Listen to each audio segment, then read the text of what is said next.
दशावतार हा सुबोध खानोलकर दिग्दर्शित आणि ओशन फिल्म कंपनी तसेच ओशन आर्ट हाऊस निर्मित आगामी मराठी सस्पेन्स थ्रिलर चित्रपट आहे. या चित्रपटात ज्येष्ठ अभिनेते दिलीप प्रभावळकर झळकणार असून त्यांच्या व्यक्तिरेखेमुळे प्रेक्षकांमध्ये प्रचंड उत्सुकता निर्माण झाली आहे. आजवर आपल्या दर्जेदार अभिनयाने आणि वेगळ्या भूमिकांनी प्रेक्षकांचे मन जिंकणारे दिलीप प्रभावळकर केवळ मराठीतच नव्हे तर हिंदी चित्रपटांतूनही प्रेक्षकांच्या भेटीला आले आहेत.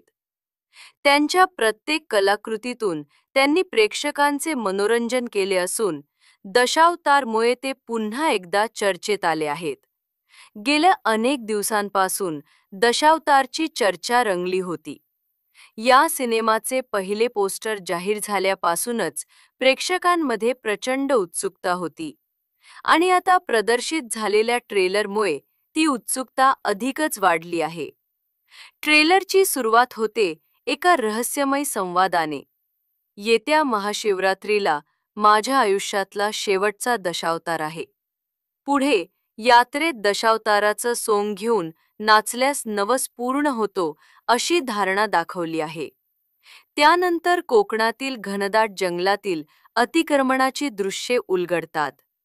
या जंगलात भरत जाधव यांचा दमदार प्रवेश होताना दिसतो, ज्यांच्या तोंडी प्रभावी संवाद आहे, ये जंगल अपने बाप का है. यानंतर महेश मांजरेकरांची डॅशिंग एंट्री प्रेक्षकांना पाहायला मिळते.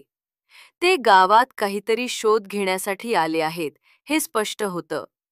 दशावतारच्या ट्रेलरमधून केवळ सस्पेन्स आणि थ्रिलच नाही तर भावनांचा खेळ, रूढी परंपरा, पारंपरिक लोककला आणि आधुनिक आव्हाने यांचं प्रभावी मिश्रण पाहायला मिळतं. या थ्रिलरसह प्रेक्षकांना एक हळूवार प्रेम कहाणीही अनुभवायला मिळणार आहे.